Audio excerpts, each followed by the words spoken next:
Well, we're back in Troon after just a short little trip out to Millport. I'm sorry, Gemma. I scared the life out of me. What the heck did you do? We're not exactly making stunning progress across the Firth of Clyde. Ugh. And I'm knackered after last night in Lamlash. Thank you.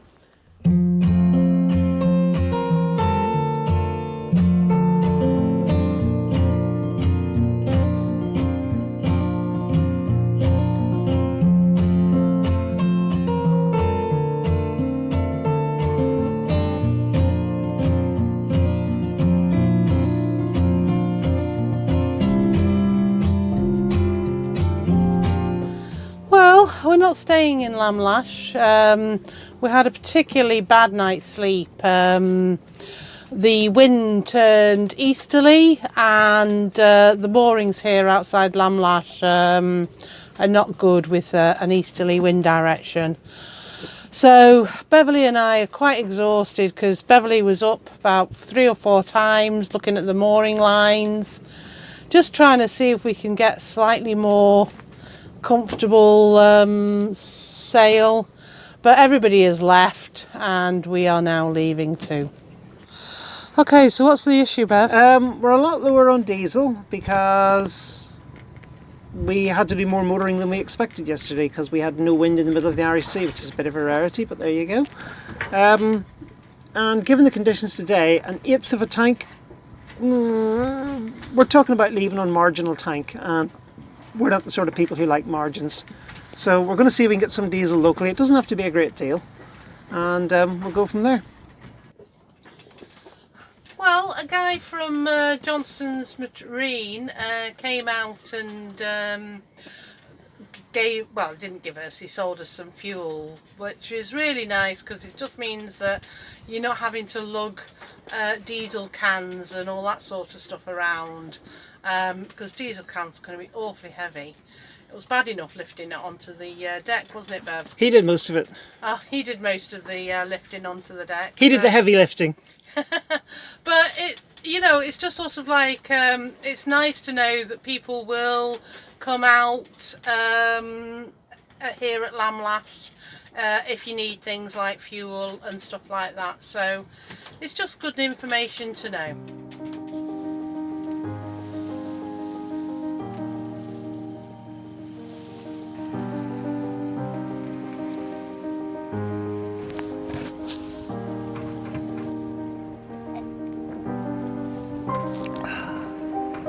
I see the gaffer tape on your boots has gone.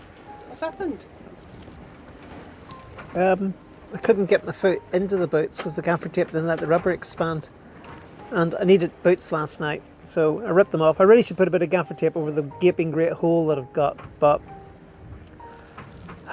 it's not raining, so I don't care. But I seriously need new boots.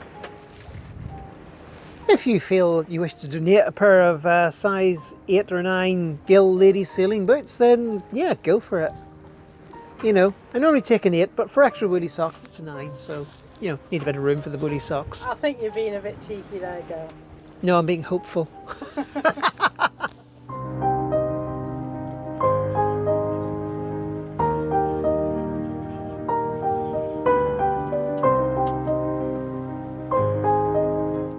We're just doing 3 knots on this. We're not exactly making stunning progress across the Firth of Clyde. Ugh. And I'm knackered after last night in Lamlash. Thank you. Nice enough place, but God, that wind direction was awful. It really was. And the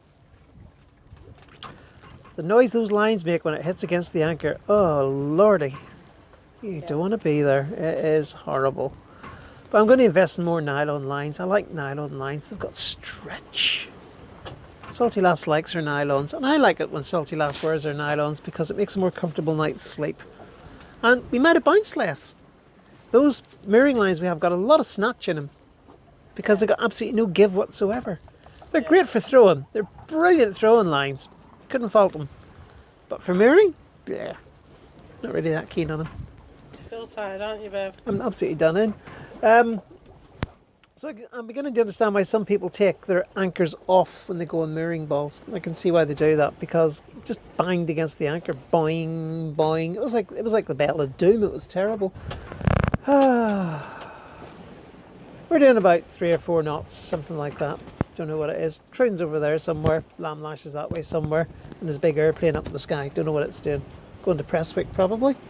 But I don't care. I'm just absolutely done in. So I'm going to have a cup of tea. And I'm going to try and stay awake for an hour, because I'm looking forward to just a good night's sleep. Well, we've got some newbie sailors on board, and so Gemma, introduce yourself. Hi, I am Gemma. I'm Gina's daughter. And who have you brought along with you? Brought my partner Harry. Hello. So how much sailing experience have you had, Gemma? Very little. I've done competent crew, and that was literally like 6 years ago. So that's the most sailing that I've done in a long time. Okay, and what about you, Harry? I'm completely new to the game. I've done some canal boating, but I think that's completely different kettle of fish to sailing. So yeah, virtually none. Right, okay. Yeah. So what have we had you doing so far, Gemma? I've been prepping the boat, getting ready to go. What have you been doing? I cleaned the prop with Bev to make sure they're just clean to go out. Right, okay. You did something else as well, Gemma. Not only did you do the Oh, I made the curry for tonight. Yeah, very important. Yeah. You made the curry. So anyway, so this is Gemma and Harry, and they'll be on it with us today and tomorrow, hopefully. Yeah. Well, anyway, Gemma is getting prepped for sea because she's getting a jacket on. I've asked them. They've said yes.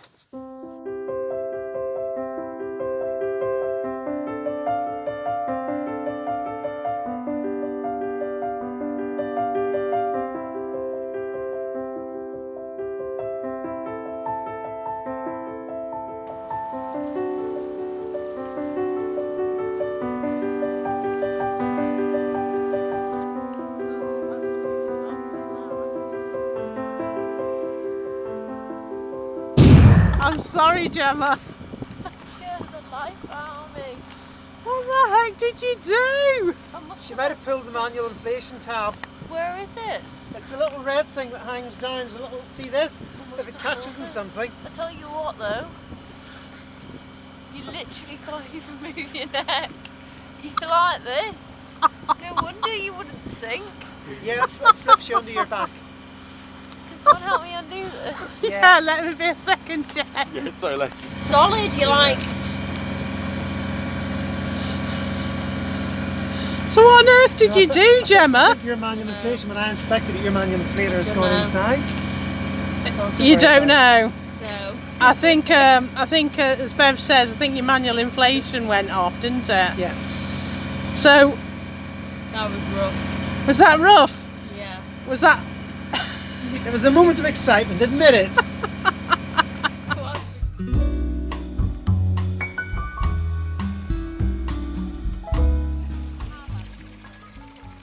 We moored at Millport and took the kids ashore, and we bumped into one of our followers.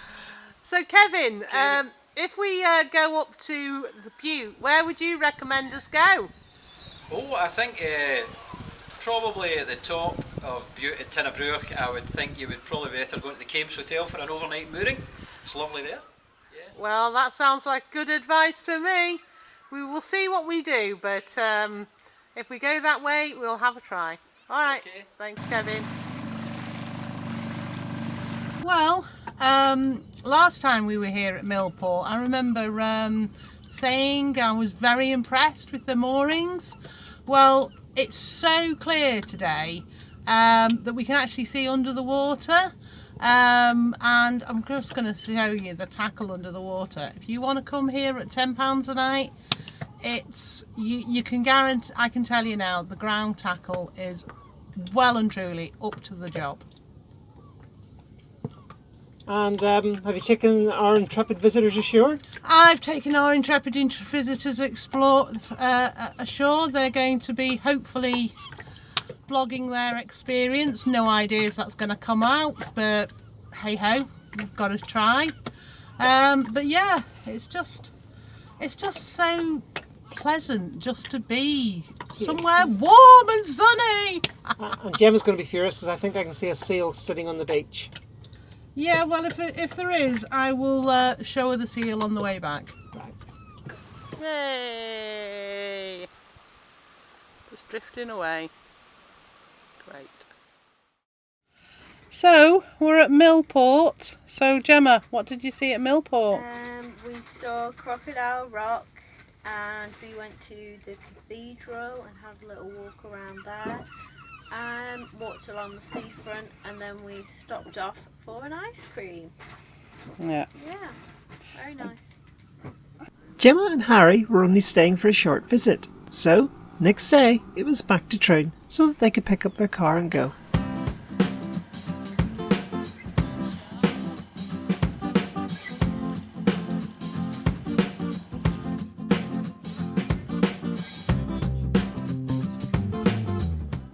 Unfortunately, there was very little wind, but we put the Jenny up to catch what little there was and to help us along a bit.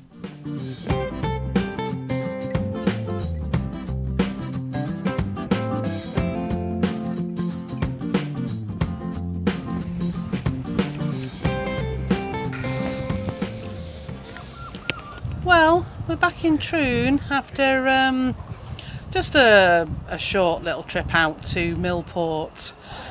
Stayed the night in Millport and then just came back with realistically one of the dullest motor sales we've ever done. There was just nothing happening at all, but it was very easy and calm for the kids, so from that point of view it was good. So but the most interesting thing we saw was a vessel that we was in the dangerous zone for the AIS, but you know, it was still 1 nautical mile away, so that was the most exciting thing in the motor sail. It's so dull. Anyway, this might not go in the blog, but I'm a wee bit apprehensive. Bev and I are now off, and we're going to go and meet his parents. I know, it's just one of those things. Help!